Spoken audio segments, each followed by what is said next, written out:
Hey, this is Jen Gray, your host of Be Genuine with Jen podcast, where we discover how our authenticity is our superpower.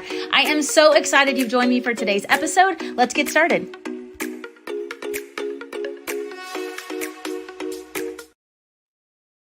What is up, everybody? Hey, this is Jen Gray. I am super excited for today's episode.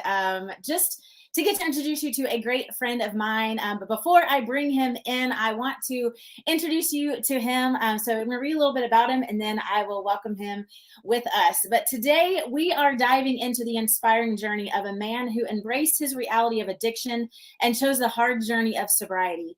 Tom Lyman is a man who rewrote his life script to build a new life of joy, all while stepping into his true, genuine, authentic self. From battling addiction, rebuilding his life, to building his own business, Tom's transformation is nothing short of inspiring. But perhaps more importantly, Tom's story teaches us the value of authenticity. By embracing his true self, flaws and all, he paves the way for others to do the same. In a world filled with masks and pretenses, Tom's authenticity is a breath of fresh air, inspiring us to live our lives unapologetically and to create intentional spaces for joy in our lives. Welcome the owner of Considerate Contracting, host of the Joy Hour podcast, and my friend, Tom Lyman. Hi, friend. Hello, friend. Oh my, thank you, Jen. You're That was, welcome. I just about cried. I'm like, I'm not going to start this whole podcast off by crying. I probably will cry at some point today, but thank you so much. And I'm excited about today to be doing this. And, life is wonderful and it's short. And so seizing these opportunities to share and inspire and encourage other people is so awesome how we can use technology to do this. I know, right? Exactly, and that's what we were just talking about before the show. Is just the opportunity to get to share and to be a part of the movement of culture where we are no longer settling for fake and inauthentic, but just genuinely showing who we are and the power of change, the power of hope, and the fact that your story can change if you have the tenacity, if you have the willingness to rewire it to make that jump forward. And so I am super excited to share your story. Thank you for the vulnerability I know you're already going to give, because that's just who you are. And we share a passion in using our pain for purpose, right? Like taking the most embarrassing, per se, like societal embarrassing seasons, but saying that's not what I'm defined by. In fact, it's what I learned and what I'm grown from, and I'm a better person because of it. And so I would love for you just to start, share your story of one thing that I love to showcase is where the switch was. So take people on a journey. Who is Tom? I know you live in Washington State, and I'm way over here in the ATL. But take us on a journey. Who was Tom? What changed? What shifted in your life to make you who you are, sitting right here in your Joy Hour podcast chair with us today? Oh, thank you, Jen. Probably the easiest spot to start is childhood. Um, so Washington all my life, born and raised in Bellevue, and wonderful upbringing, great mother and father, brother and sister. I grew up very simple. Dad had some really tough financial struggles, went bankrupt in the 70s, and so we lived in a trailer, a really small trailer, and talk about getting to know each other all of our life growing up. It was tight. It was a travel trailer with no tip outs, so it was tiny. But grew up knowing what it's like to go to the food bank quite often, knowing what it's like to go to wear secondhand clothes and things. Not saying it was like poverty, but it wasn't quite the life that you dream of sometimes. But I look back on that now and I'm like, we had a lot of joy. We actually had an intense, extreme amount of opportunities and memories and things like that. And I'll go through my story here, but as I went into adulthood and raising my own children, I've made some mistakes, and yeah, I've spoiled them, and yeah, I've given them a little too much, and some of that comes from, what I didn't have maybe. I think that's easy for parents to do, but through my childhood, I went through to a tiny school, about 30 or 40 students. Never had sports really because it was so small. And when I say that many students, that was from first to 12th. That was the whole school. My graduating class in 1995 was two people, and I was one of them. And so I grew up with no TV my whole life. Some people would say sheltered. I call it what it is. This is my life. This is my journey. And so framing became my sport. At 13 years old, I was carrying lumber, walking on walls, skill saws, nail guns. I mean, 14, 15, I was reading blueprints. And 17 years old, when I graduated, I was running crews, building houses, and houses turned into apartments. And so my identity kind of turned into being Tom the Builder, and a good 70, 80 hours a week, became, I guess you'd say, successful in business as far as finances. But what I realize now, a lot of my childhood, even though it was a small school, I got teased and it hurt deep down, um, although I'm a bigger guy and people think, I fight or wrestle or play football, I've actually never been in a fight in my life. And I'm thankful for that. I've been punched a few times. Might have punched once or twice back, but anyhow, I'm definitely more of a, a guy that I guess took my frustration and anger out on the job site and against my own self, like my own competition against myself. But yeah, as a kid, kind of being overweight and being not kind of, I was quite a bit overweight and clumsy. Um, I just, yeah, I started to take those things internal, a lot of anger towards others, towards myself, probably really for not being in the shape that I felt I should be in. And so, a good childhood. Um, Thankful for everything as far as how I was brought up.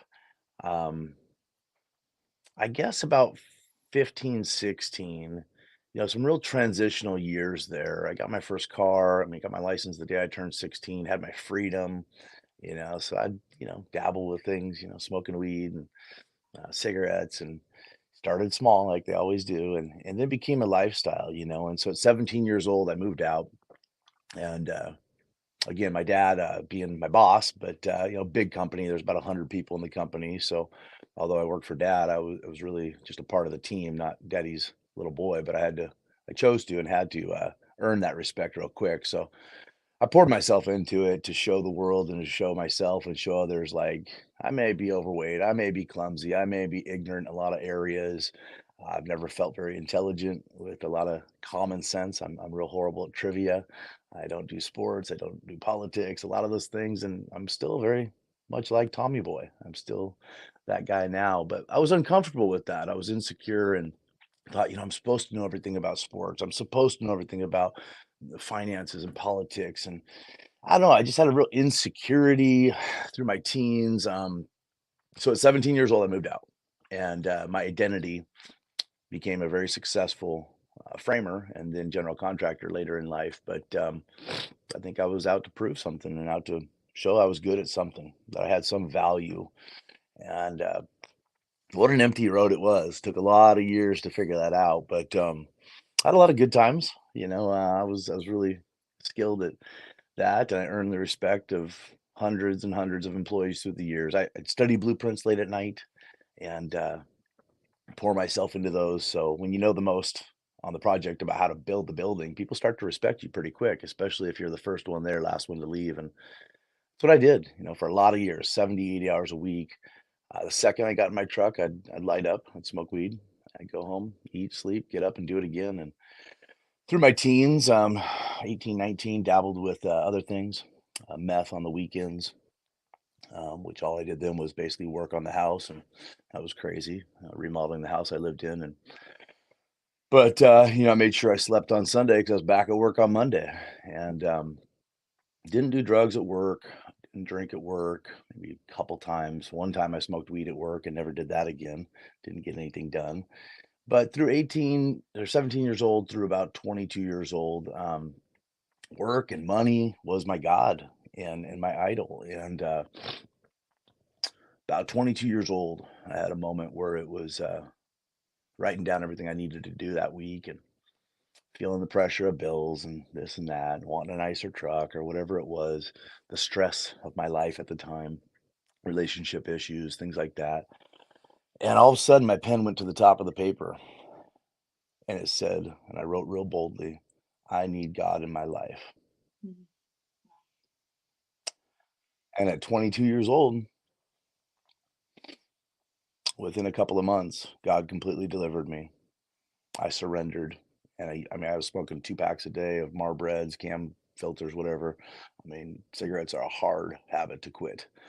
Um, all of it. About 22 years old, he delivered me, and I was completely free of the chains of meth, coke, some acid, alcohol, marijuana, cigarettes, and I had this pink cloud. There was this freedom. And by the way, this is my feelings wheel. I'm holding my I love pillow it. today. I'll talk about that later.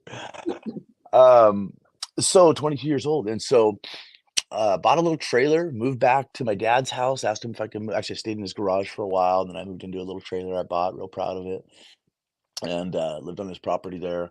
But he said, "Yeah, of course, son, you can move home. I would like it and really love it if you'd go back to church." I said, "Well, Dad, that's the reason I want to move home is I know I'm not strong enough to be around some of the influences." Now, again, all of the choices were always my own and always have been, but the atmosphere and environment I was in with some people didn't help stop doing drugs and alcohol. So I made that choice. Said, "Dad, I need to move home." So I moved home. Couple of years go by, I'm still working a lot of hours, 50, 60, 70 hours a week. I want to buy a house. I want to get married at some point, I have these dreams. But I was attending a church service at least once or twice a week. And I'd actually found my Bible again and started reading that a little bit. And so at 24 years old, I had kind of a spiritual moment where I said, if I do take a vacation this year at all, it's not going to be just hobbies or camping or things with my buddies. Um, I'm going to go to a church convention. That's what I'm going to do. If I go on vacation at all, it was like January 1st, New Year's resolution. And so I don't know, bad with time sometimes, but a few months into the year, maybe March or so, I think it was, went down to Louisiana to a very good conference that is hosted every year, a few hundred people, um, actually bigger than that now.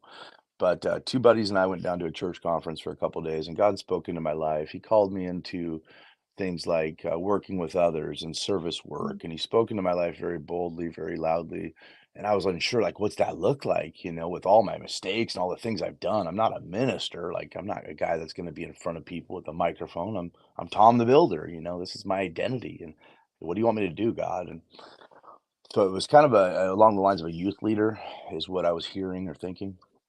And anyhow, I went to Texas after that to Lake Conroe, Texas, to see my sister. And her and her husband were hosting a conference, well over 1,000 people there. And during the service, I'm in the front and I'm totally there just to see her and get closer to God. And I start looking at the piano player and I'm like, okay, what's going on? I'm checking out this girl playing the piano. Like I'm not looking for a relationship. And 2 days go by, couple services. And I'm like, I gotta talk to her. And I don't have the courage to talk to her. And I'm all nervous. I'm like, so I talk to my buddies. They're like, dude, just go do it. So finally I'm like, she's out of my league. There's no way. Why would I even do it? And then I see her walking down the hall with a guy. I'm like, all right, she's got a guy. Leave it alone. She's about to get on the bus to go back to Jackson, Mississippi for Bible college, which she was with the group from the college there. And I run out and I say, hey, I'm Tom. I have to say hi. If I don't, I'm going to kick myself the rest of my life. I think I'll put out my hand to shake her hand, just awkward. And we talked for a couple minutes. Everybody was on the bus, like, hey, come on, Lana, let's go, let's go. So she jumped on the bus, go back to college. And she was 22 and I was 24. Anyhow, so we dated for 6 months, got engaged. 6 months later, we were married, and now we're at 21 years of marriage. Congrats. Wow. Yeah, That's, yeah. that's well, speaking of like jumping out and to take a leap of faith, high five to you for starting that conversation. Right. So that's awesome. That's very cool. Okay, so 21 years, and so you got married, Mhm. and still Tom the Builder, still kept building. Did you end up in ministry, or what did any shift happen there? We did. We both did actually. We got married in 2003, and within a month or two, the pastor pulled me and her aside, and she was in music. She went to Bible college for music. She's the music director, still is. Plays the keyboard, leads in worship, and that's been all of her life. She's been in music, but that was an obvious given when she moved here. The pastor's like, perfect, we need a music director. So she jumped right into that. But a few months later, he pulled us aside and said, I really think, Tom, you should step into being the youth leader. The current youth leader was moving, and I was nervous. But it was a confirmation of what God had told me in Louisiana. And I'm like, okay, for once in my life, I'm going to say yes. So I said yes, and it was beautiful for 5 years working with teenagers, going and taking them to, sporting events and teaching once a week or twice a week. And probably the most beautiful moments were the one-on-one times when one of them needed a ride or one of them was hungry. We'd go sit at McDonald's or somewhere, and just it was a beautiful period of life. My wife and I were married for 5 years without kids and doing youth and music, and then she got pregnant with our oldest, and he's almost 16 actually next week now. Nice. But I started to feel the weight of the world on my shoulders of business and work and finances and the house and the payments and the aspirations and dreams of success and finances and all of these things that were just heavy on my mind. And I'm like, I don't have enough time to still be the youth leader and build my career, and something's got to give. And just it kept eating at me. And um, I basically made the choice to build my career, and I handed over the torch of being a youth leader completely. I didn't stay on part-time. I didn't stay involved doing any service work or volunteer work in the church at all. Still went to church, but I just became a pew sitter, Mhm. taking care of changing diapers as my wife was always in ministry and I was taking care of kids. And so I became resentful. For years, I used to blame her that we didn't do youth ministry anymore because we had to choose and she got to do ministry and I didn't. And all these things are building up in me of like pointing fingers at her, pointing fingers at other people. Started making a lot more money, um, a lot, and owning other buildings, owning restaurants, um, more cars, more stuff. Years go by, and one day I'm just frustrated. I'm working on the house, always working, and went to get gas with a lawnmower and picked up a Mike's Hard Lemonade. I was about 35 years old, and hadn't touched any alcohol in well since I was 22. Quite a while of actual 100% sobriety. I had other issues, of course, but not any alcohol or drugs. But at 35 years old, Mike's Hard Lemonade was really good. I started to have a few of them and really enjoyed mowing the lawn and all the duties around the house that I had to take care of to, please her or please myself or make the perfect home, the American dream, and buy the next car. And so dealing with stress and pressure, started drinking, and that turned into IPA and then whiskey. Pornography started somewhere along those lines. Well, I shouldn't say it started. It started actually when I was a teenager, Mhm. and I sure was never going to tell anybody about that, right? Right. And it kind of came and went. Um, but it was definitely the darker, dirty secret. I sure didn't want anybody to find out. I think at some point she found a laptop and found out, and that hurts deeply. Hurt her deeply. Um,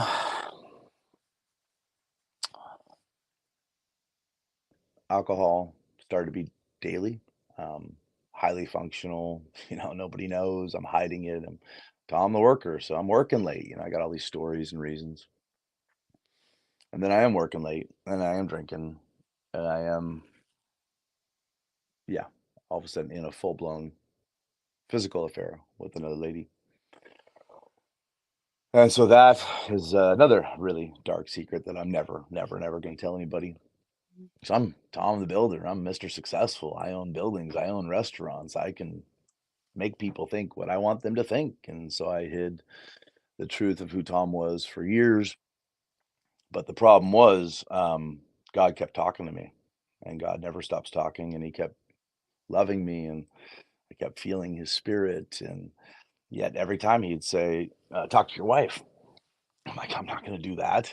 There's no way." The second I tell her, she's gone. She has every right to, and I'm not going to tell her ever. And so I still would go to church. I'd still go to work. I still was a great father and a great husband in most people's eyes. But I had a full blown double life. I quit that relationship and felt somewhat of a lift, but still what am I going to do? That never goes away, right? Right. And then, I start getting close to 40. Steroids became an option. And so I'm turning 40, I'm going to bench 400, right? And so I got this goal of just getting massive. And um, that sure accelerated the destruction of my life. Get into another relationship, and I'm out on my boat all the time and living like a crazy 20-year-old college kid or something. And I'm turning 40. My dad, who has always been a pillar in my life, a best friend in so many ways, best man at my wedding, my business partner, same church. I mean, my dad was my rock. Starts getting sick, and I see it, Mm. and I'm already in my active addiction and cocaine, steroids, alcohol, cigarettes, marijuana, multiple women, and still going to church, still going to work. Most people think I've had just a lot of Red Bull or whatever, Mhm. and yet I can't look in the mirror at myself. I got a bank account that any 30-something-year-old would really enjoy, and one Mercedes after the next. First boat's not big enough. Get another boat. Just, just a disaster, and all that's going on as my dad's dying. So then people in my life think that I'm just off because my best friend is dying. And see, when you're in addiction, you become very able to think 10 steps ahead of a lot of people because you need to manipulate their thoughts. And so I saw that I could use that, and I played into that to the point of my wife thinking I needed a sabbatical. So I took a few days off and got out of town. Well, all I did was go out of town with another person. People in my life thought, give him some space. He's having a rough day.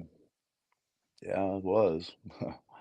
And so I had a pattern of every morning I woke up, I'd do a bump of cocaine and a shot of whiskey within the first minute of waking up, and usually Red Bull as well.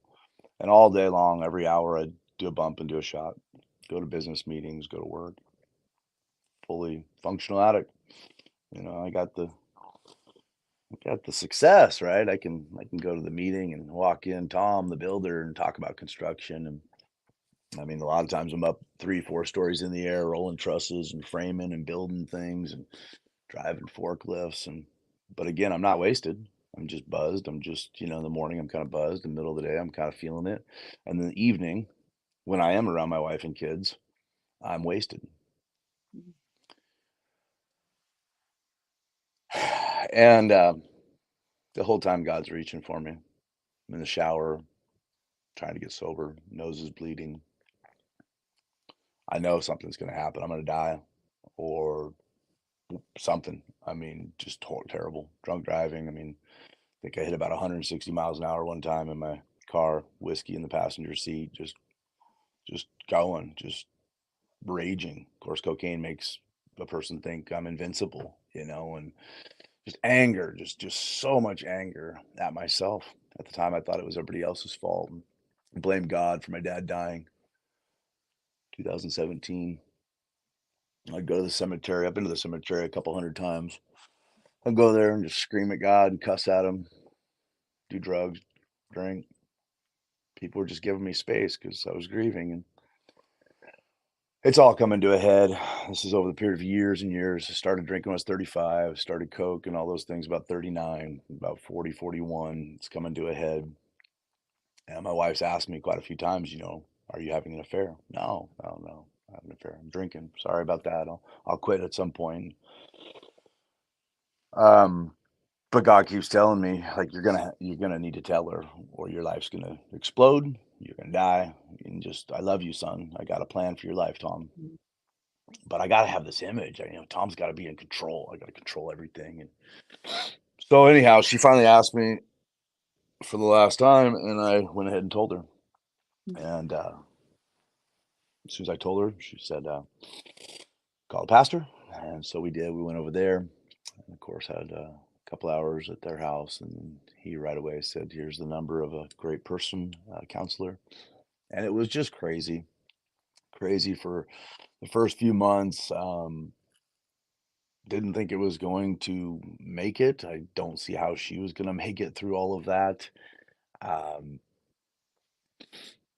I slowed down, kind of on and off with the alcohol, the drugs. I stopped the relationship,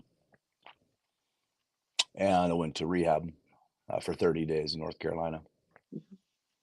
Of course, in my mind, the pivotal moment there of I'm going to rehab. Hold on, I got bills, I got responsibilities, I got employees. Like the world's gonna fall apart if Tom's not on the phone every day doing what Tom does. Like the world can't exist without me doing what I do. I'm not going to rehab for 30 days. I can stop this. And there's all this struggle with finally going, I need help.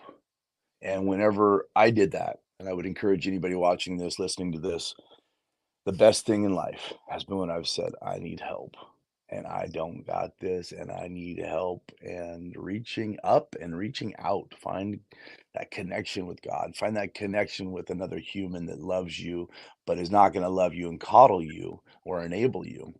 And so, went to rehab, got clean, felt great, came back, and was never gonna touch anything again. And so, about 8 months go by, I'm feeling good, and just one drink. That's all I'm gonna have. I got this, I'll just have one on the weekend, one beer, to let off the pressure and the stress of life. So I did, and I relapsed. This was 2.5 years ago, and shortly into that, I, you know, got discovered. She smelt it on me, and she's like, "I can't do this again. We've made it through the adultery. I told you I'd stick with you. We're working through this, and I'm doing counseling and all these things, but I can't go down this road again." And she's just leveling with me, saying, "I can't do this." I'm like, "Yeah, yeah, yeah. Okay, I'll quit." And so weeks go by, off and on, months go by, off and on. Cocaine starts again, and it was Thanksgiving 2.5 years ago that I'll never forget. I would get home from work, and it's weird, with my way of thinking was if I have one shot, it'll level me out from the high of the cocaine, or if I'm too drunk, I have some cocaine, it'll make me feel and act Mhm. normal. And so they kind of fight each other, uh, complement each other, whatever the word is. And so I want to get sober before I go in the house for Thanksgiving dinner with my family. And I'm sitting out in the rain under this bush in my backyard, wasted. And all I can hear is my kids laughing, playing games inside the house, other family members over there, and I wanna get sober so I can go in and enjoy Thanksgiving in my 6,000 square foot house, the 5 acres, the view of the mountains, indoor swimming pool, all these things I've worked 30 years to acquire. I wanna go in on Thanksgiving, and I wanna be part of that laughter. I wanna be part of my family, and Jen, I sat out there, and I snorted more cocaine, and I drank more alcohol all night long. The demons were fighting and loud, and I'm like, "I'm gonna die. That's what's gonna happen. I'm gonna die."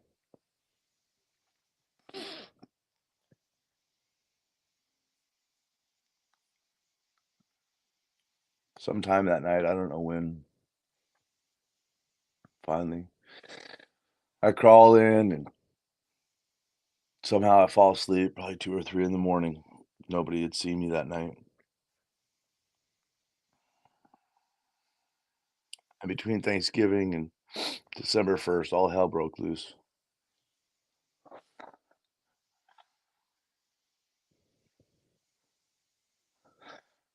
I had thoughts of putting a Bible, a bottle of whiskey, and a gun on the table. And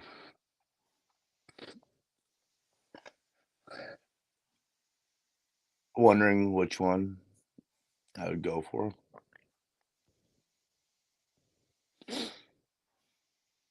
I've always known the answers were right there in the Bible.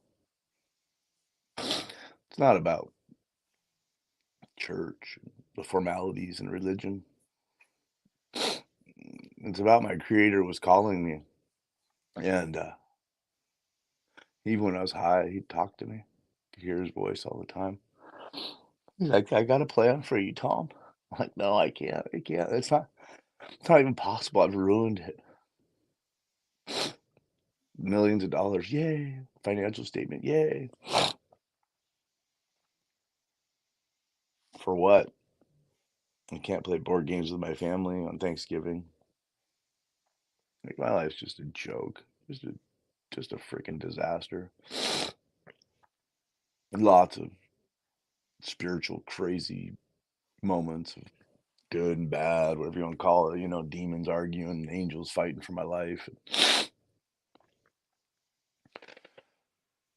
So between Thanksgiving and December 1st, my wife and I start having some pretty intense discussions.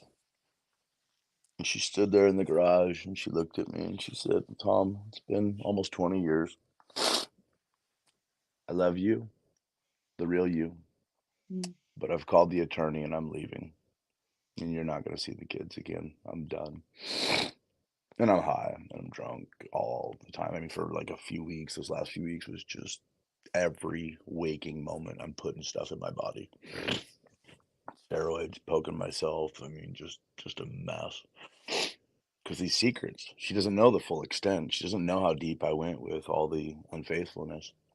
Nobody can ever know that. Nobody will ever love me.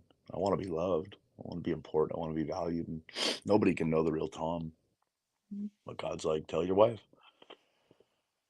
So anyhow, I went to my mom's house, started detoxing and trying to quit. And I checked into rehab for the second time on December 1st, 2000. I'm sorry, December 12th, 2021, 12/12/21. Outpatient program this time. And so I went 3 hours a day, 3 days a week for 3 months. It cost me 10 grand when I walked in the door.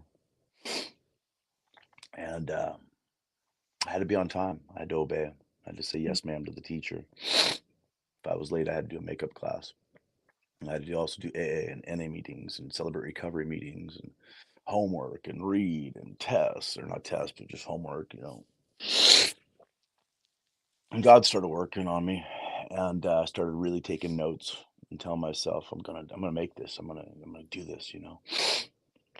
And so 3 months into outpatient program, I'm laying in bed one night, and I feel like I've told my wife everything.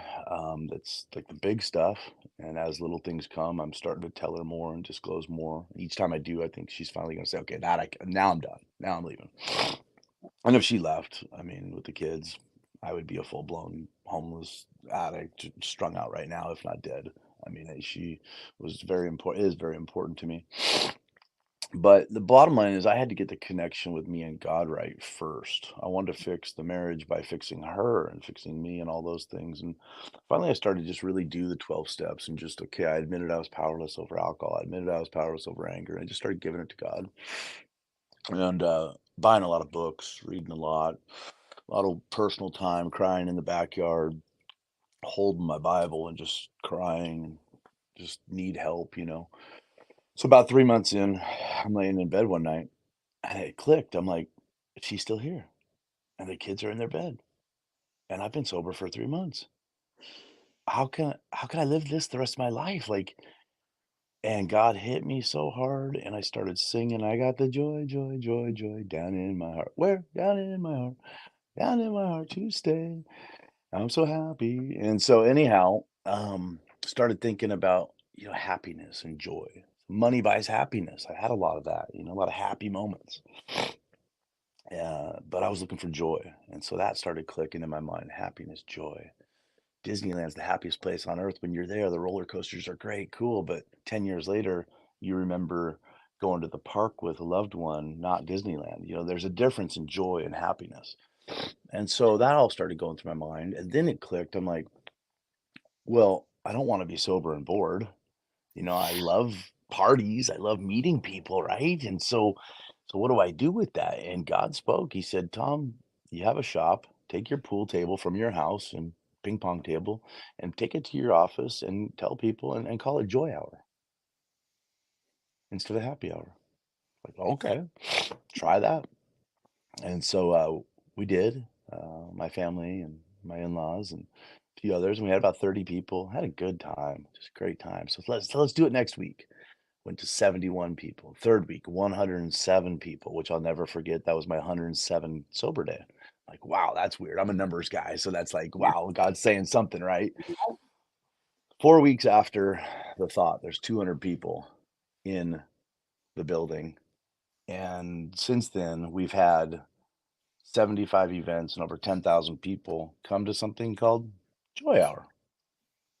And what I've seen as the common thread isn't actually kind of why I started it, the lack of alcohol in the building. It's about creating a culture of connection. See, ultimately, I wanted to be connected to God, to my higher power, and I wanted to be connected to other humans that loved me and valued me, and I wanted to have a purpose. There's so much about life. We want what's our why? What's our purpose? Why am I even here?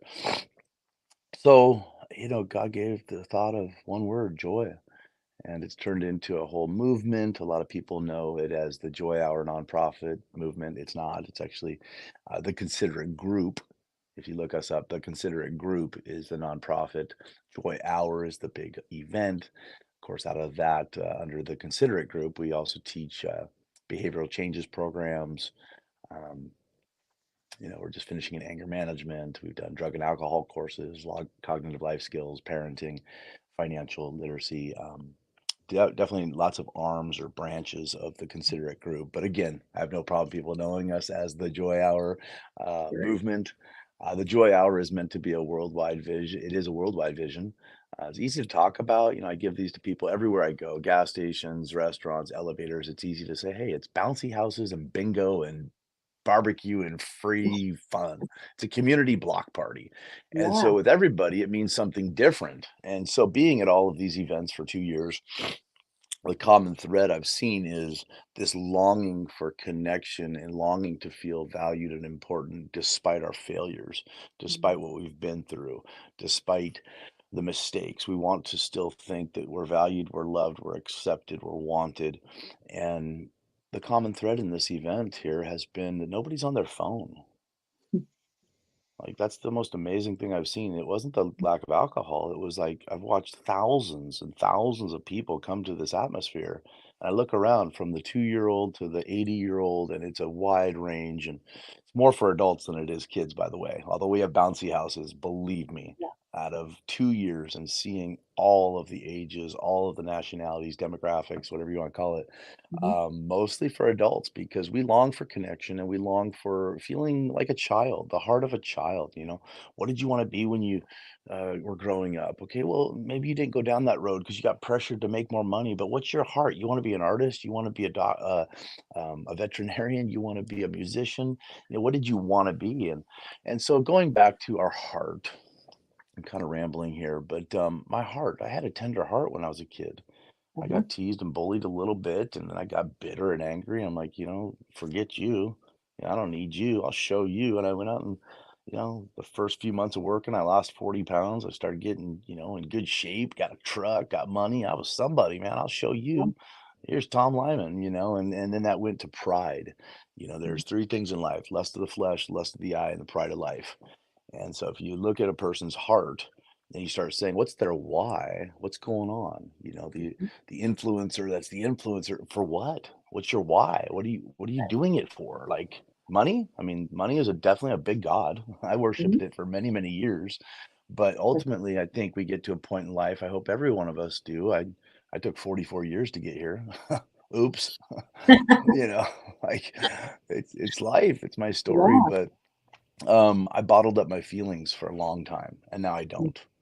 I don't I try to wear I my love that. feelings on my sleeve, but I have a lot of emotion. I have a lot of feelings, and I have found this last 29 months, which yeah, this week is 29 months of sobriety. So excited. And being clean from drugs and alcohol. But I've found by voicing my feelings to people that I trust that I can be real with, it's helped me not bottle up my feelings, which then I don't bottle up my feelings and drink or drug. I don't Oh, need to. I'm just Tom. Here I am, my ups, my downs, my failures, my weaknesses, my insecurities.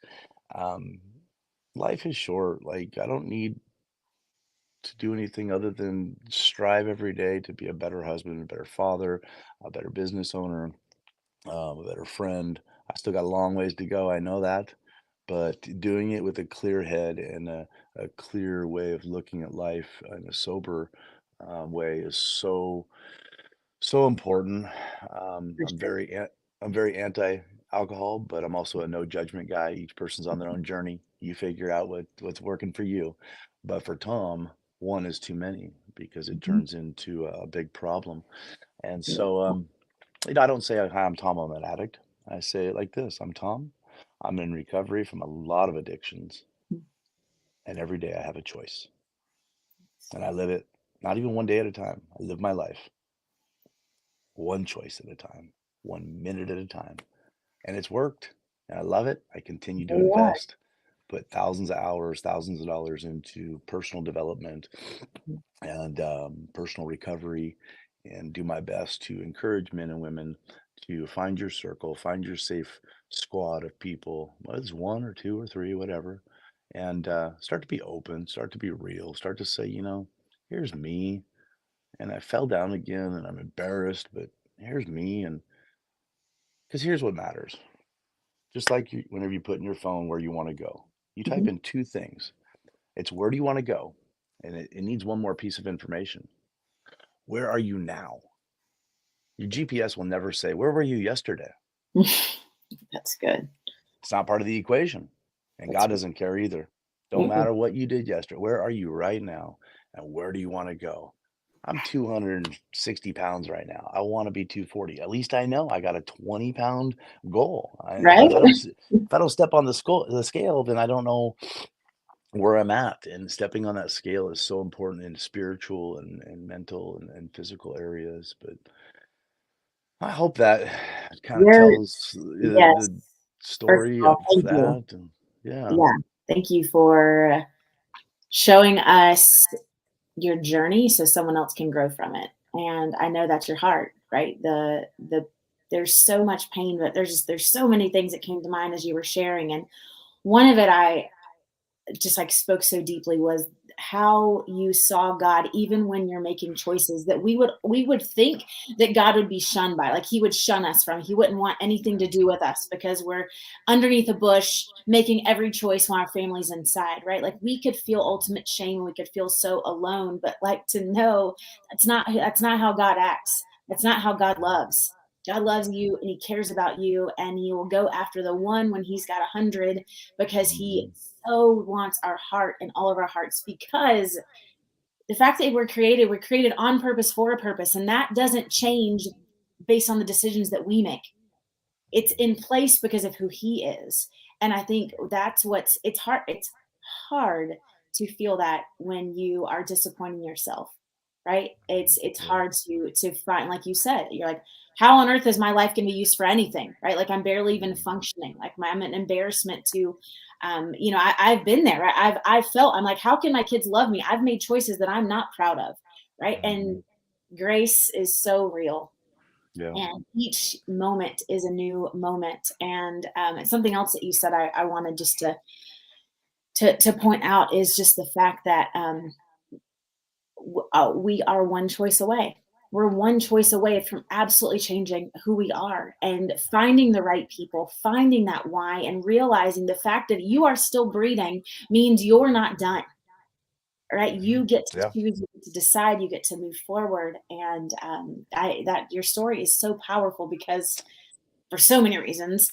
But even the fact of the joy hour, like what a redemption, right? That Mhm. it's to find that we have one life to live, and too many Mhm. people live like this is a freaking dress rehearsal and we're waiting Yeah. for the real show. And no, it's not. This is all we have. And the fact that we have the gift of real connection, and Mhm. Another point that I thought was so cool was the fact that you know now what it's like to be fully seen and fully loved. Right. And I think for so much, and especially even just like cultures maybe that we were raised in, or it's put on the mask to protect everyone else from our pain, right? Like we're like, I can handle my own pain, even if we don't Right. handle it in the best ways. It seems easier than letting other people into our pain. But like Yeah. that's why I think it's so powerful that you're holding a feelings wheel in your lap now to say that, right? Like it's okay. Like if you Right. have two choices, you can be all who you are, or you can hide it, and then you end up in a place where, like you said, you look in a mirror and you're like, who am I? Yeah. How did I get Yeah. here? Right? And instead it's no, like I am going to show up 100% as who I am. And Mhm. to know that healing is available for every single one of us. And Yeah. some of you may relate to the specific addictions that Tom has. Some of you Mhm. have different addictions, and it's not about the specifics, but it's about the hope that no matter what your addiction is, everyone has a story and everyone has the opportunity to have a redemption part of their story if you just let go of control of your life Yeah. and trust that God's not done with you, and let other people speak into your life and grow into the direction that honors ultimately to your core who you are, and know that the absolute best days are always ahead. So Something real quick to add is I used to do the drugs and alcohol and other addictions, even shopping. Shopping's a big addiction, yeah, and, we get mhm, in financial stress because of trying to fill our tank with things, and so that's an addiction. Sugar's an addiction, right? And so for the audience, one thing I'm realizing is, why did I do any of those? Why do I still do some of those? To change the way I feel. Think about that. We buy something. We buy a new car, a new car, a new car. Buy more clothes, clothes, clothes. Not saying we don't need new clothes once in a while, but you get my point. But totally. what if by voicing the way we feel to a friend that is on the same wavelength, Mhm, some people you got to be careful. I understand that. You don't want it to backfire, but find yourself a circle, a small group. Small groups are so important. I do Celebrate Recovery. I love it. AA, NA, all of them are built on the 12 steps, godly principles. They all started with the same goal there, but you get in these small groups and you share. And you're like, yeah, my bank account might be this. The image you see might be this, but here's what I'm actually feeling today. And you start to share it with a couple people that, you can talk and you hear what they're going through and you're like, whoa. Now, what if we truthfully, humans could help change the way we each other feels, right? God wants to step in and say, here I am. And I knew of God my entire life, but I didn't know God until about a mhm, year ago. And actually, I met him in this way at the cemetery. I was mhm, real quick. I was telling him I'm ready for a new man to step in my life as a father figure, somebody to do lunch or coffee with, And I'm like, all right, I'm sitting right here until you tell me who it is. Convinced he's going to tell me. It's been like 6 years. I'm good. My dad was awesome. I love him. I talk to him all the time up there. I look up and talk to him. But anyhow, I'm ready for him to tell me who this new man is. And so I'm sitting there like, all right, God. And all of a sudden, Jen, I'm 45 years old when it happens, about a year ago. God sat on that bench next to me. He put his arm around me. And he said, Tom, I'm going to bring you your request, the desire of your heart. I'll bring you that man, but not yet. Not until you realize I'm drawing you closer to have an intimate walk with you, son. And he's going to continue to fill that God sized void in my heart, in my life. There's nothing this world has to offer that will fill my emptiness, the joy tank. And, you look at the word joy, I like to think it's Jesus, others, and then yourself.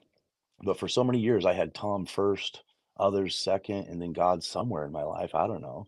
But when I put God first and then others, and that's where that service work, volunteer work comes in, and then myself, when the arrows are pointed out and I'm helping other people, you know what? My life's not that bad. It's all perspective, really.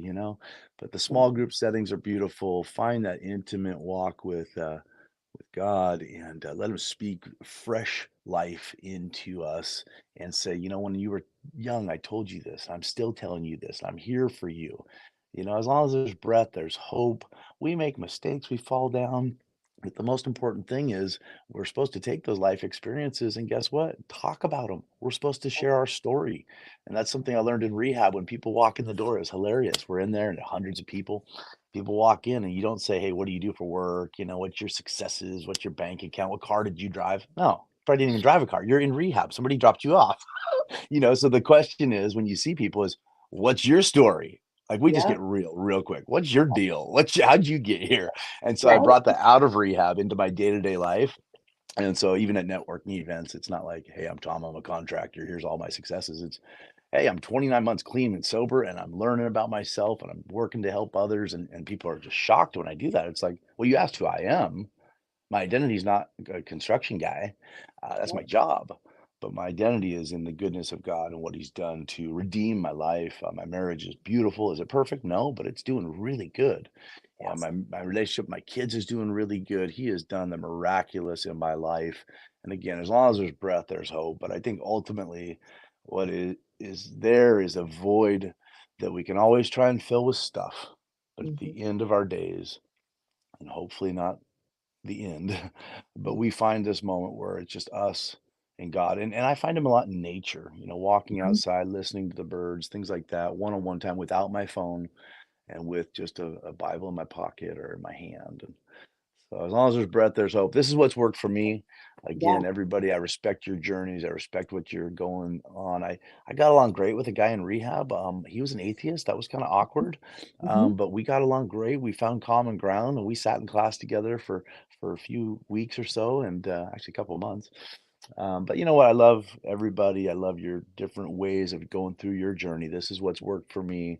I Yeah. hope I've come across with a spirit of love and sharing with you just my journey and what's worked, and hope to be an encouragement. And that's what I Yeah. got. Oh, for sure. Well, you come out with absolute humility and grace and love in that. And again, just thinking about how you make connections, like it's so amazing when you've been brought through the fire and you come back on the other side and you watch how you've become literally a different person because of that.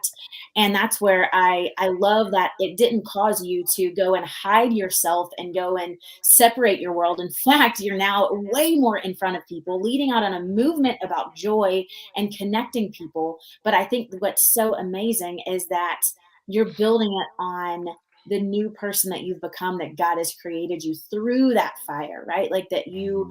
you are more empathetic, you are more vulnerable, you're more compassionate, you listen different. Like all of that, you're a different person because of that pain. And so if we can look that in our story, and I say it all the time, that life happens for us, not to us. Because if Mhm. you live as a victim to Yeah. even your own choices, right? Like you can, I'm sure in the middle of addiction, you had 100 reasons as to why you were there and you weren't the cause of any of Oh them. yeah. Yeah. That's what happens, Everybody right? else's fault. Yeah. Every Yep. time, right? Every time. And then on the other side of healing, you realize the only things you grow from are what you own.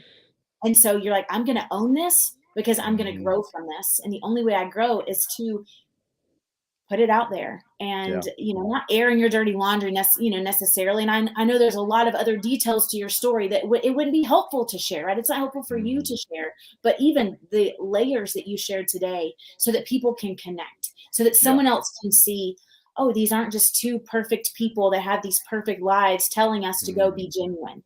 Yeah. That's not reality, and that's not life. What it is two people on this screen that have been through hell and back in a sense, and are here to say that your life is not over and there Mhm. is hope in the midst of whatever deep darkness you may feel that nobody may not even know about. That this conversation may give you courage to get your phone out, to send a text, to connect yourself, and let just a glimpse of your story be shared so that you can begin to heal. You can experience true joy. And, by living your truth, what it does, it creates your circle. Don't get me wrong, I love everybody, big population, but the more I live my truth, it naturally develops my oikos, my small group, my Yes. squad. And so I shouldn't say I've lost, a few friends have changed in the way of how much maybe we interact throughout the week or the month. Mhm. Still love everybody, but some people think I'm a little off or too much. I understand, but the more you are living your truth and yourself, it will create your circle of really who you should spend the majority of your time with. So Totally. And those I connections know our aren't like any of the other connections, right? Like the depth of connection you have when you're just 100% yourself. You're like, oh right. my goodness, I don't have to put the walls up anymore. I don't have to put the masks on for you. I don't have to pretend to be anybody other than who I am and how I'm showing up today, good, bad, ugly. And they love you enough to help you through it, right? It's not those, like you said, Hmm. that people are going to coddle you and be like, oh, that's okay. Like they love you enough to say, no, it's not okay. But Right. also it's the people who are going to champion the best version of yourself. So I love that. So The it's other reason cool. I had the wheel here was actually to hide my big belly. It's Oh my my comfort pillow now. I know the God, time's that's running. from, like, neck up. Yeah. The time's running out here. I don't know. You tell me on how much longer we have, but Yeah, no, we're I was good. going to wrap it up. So I do have one question. I like to yeah, close it out that I want to ask, but just really quick, who's the most influential person of your life? Steve Lyman, my dad. I love that. He never met a stranger. I mean, he met everybody. Elevator, he meets everybody. Gas station, and I never knew why. Like, why is he saying hi to everybody? He's got no angle, no agenda. He just truly loved people, and I found this out. The reason he did that is he loved himself. And now, this last 2 years, especially this last year, I love myself. But if I'm going to love my neighbor as myself, I have to start with that discipline. This is what Tom does. I work out. I go to church. I read. I'm home for dinner. This is, and when I start loving myself, I can truly love everybody else. But my dad lived that life every single moment I saw him. So Steve Lyman, definitely. I so love that. And I think mindset is such a huge part of life as healing and growing and all of the things. So other than the Bible, what is the favorite book that you've read? Atomic Habits. Atomic Habits. Yeah. So good. Just to, If you just have not don't read get that, don't get overwhelmed. Just that 1%. Do a little bit today. Do one push up. yep. Do one phone call. Do 1 minute of meditation, and all of a sudden you look back and you're like, a year later, I'm a whole different person. Wow. So it's helped a lot.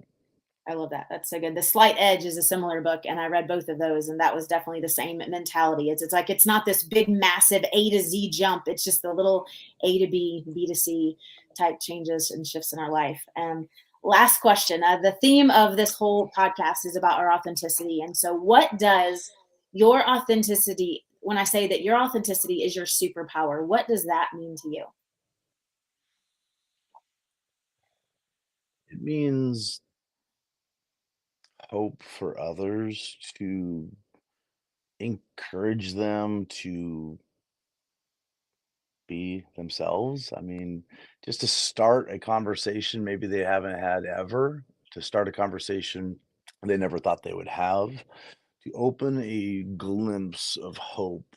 Maybe they're lost in the woods like I was, and it's dark, and you have no way out of whatever mind trap, mind drama that you're caught in. But to be that spark that says, you know what, it's not the case, and I just to help people see themselves in a different light. The puzzle piece in our logo here. To connect them with. But I think just they call me Tom Talks a Lot or different Tom the Fire Hose. I understand, but I'm throwing a net out there. I'm throwing a net in the conversation. I meet thousands of people every month, really. I mean, can't even keep track. I go to a lot of rooms, and I got a jacket that has my worst picture when I was under the influence of drugs and alcohol, and I got a Mhm. picture of my family, and this says isolation and addiction, and this says connection and freedom. And I'll be around 100 people, and I'll show it, and they're like, "Wow, why is this guy showing his worst and most embarrassing failure, his biggest mistake in his life?" I've stood in front of people. I'm like, "I went to rehab. It changed my life. It was incredible." And they're like, "Why is he leading with this?" I'm like, because I'm looking for that one. And Jen, the one is not one. It's already been hundreds of men and women that have been felt safe to reach out. I'll never share any of those stories unless they share them. But these are the late night phone calls. These are the text messages. These are the people that have the bottle of pills on the table or the gun. These are the people that go, something you said, something about you being real, and the fact you also are successful in business or other things they might, aspire to have. And nothing wrong with that. We all want, a nice car and nice, work and finances. I respect that. I understand that. But to not come at it with a, oh, look at me and look at what I've done successfully in business or anything, but more of a, hey, whenever I fall down, I was able to get up, but it's been by finding people I can talk about the real Tom, the real me, and how I'm doing today. Um, but that's a long answer, but just No, starting a that conversation that maybe they've never thought they would even feel safe having, and saying, I love you no matter what you say. And I guess normalizing it and taking away the stigma, this whole drink yeah, responsibly. Oh my goodness, you went to rehab. You know, this is the body language when you're talking to some people and it's, oh man, drinks are cool. Yeah, let's drink, let's party. You went to rehab. Oh my goodness, you must have. I want to change that and take away the mhm, stigma of talking about mental health and suicide and the things that people are ashamed and dirty. I cut myself. Okay, yeah, you did, but you're alive for a yeah, reason. Use yes, it. Take yeah, that testimony, take that story. I did a podcast last week with a young lady, 20 years old, mhm, and it's coming out in the next couple weeks, but a full-on attempt at suicide, and she's getting vocal with it. I'm like, good for you. She's 20 years old. She's going to reach people I could never reach with her story. 100%. You know how much embarrassment and shame she's probably felt to share that, but she's getting vocal with it. I'm proud of her. So taking what we've been through and saying, hey, life is short. You blink and boom, you're 50. You blink again, you're 80. You might make it to 100. Good, but what are you doing with your pain of what you've been through? Don't have embarrassment. There's no guilt, there's no shame. That was yesterday. Yep, What have you been through? Where are you going? What are you doing with it? And you know, for the ones that are not ready for it, too bad. Like yeah. we're gonna be vulnerable. We're gonna be live out loud. I love it. I love all you're I believe you're not ever an inspiration until you are vulnerable, right? Yeah. Until people really see that something they can connect with. And that's why you're having such an impact because people see the real and the raw and the truth, and they can connect with that. And it gives people their own freedom to share their Hmm. own story. So thank you for leading the way and for being a beacon of light to so many people who can connect to you on such a deep level. And I hope this conversation adds even more light to someone else who needed to hear this today. Yeah. For whatever reason, we connected on a coaching call, and now here we are on a podcast together. And I don't believe in coincidences. And so, thank you for letting me share your story on my platform. You are an inspiration to the core. So, last before we hop off here, where can people find you? Where should they go to learn more about Tom Lyman, the Joy Hour guy? A few different ways. Thank you. Yeah. Facebook, of course, I post a lot on there. Tom Lyman, Instagram, Tom the Joy Hour guy, the Considerate Group, .org. Um, So yeah, Joy Hour, you'll find me somewhere. The Considerate Group, the Joy Hour podcast. So please check that out, share that. I'm new to all of this, just started a few months ago, but just getting people's stories and sharing those to be a hope and an inspiration. As long as there's breath, there's hope. I've heard some beautiful stories. I Um, love it. I Another love good it. book, real quick. Yeah. Mike Lindell, the My Pillow guy. Cool book that came into my life at the right time, but what a story. 26 years of just addiction and God speaking in his life the whole time. And look now, I mean, my pillow guy, Mike Lindell, but his book is called From Crackhead to CEO. Um, so anyhow, get some books in your hand and get around Yes. people that are vocal with what they've been through and just watch what God can do in life. And he created us for a purpose, and we're to share our stories with others. Absolutely. Thank you so much. And as we close, you guys know I love you deeply. And that may seem super crazy to some of you because I've never met you. But I believe there's people who hate people for absolutely no reason. And I will always choose to love you for no reason until we meet. And I find the millions of reasons there are to love you. So you guys have an amazing week. I'll be back next week. And you guys keep being genuine.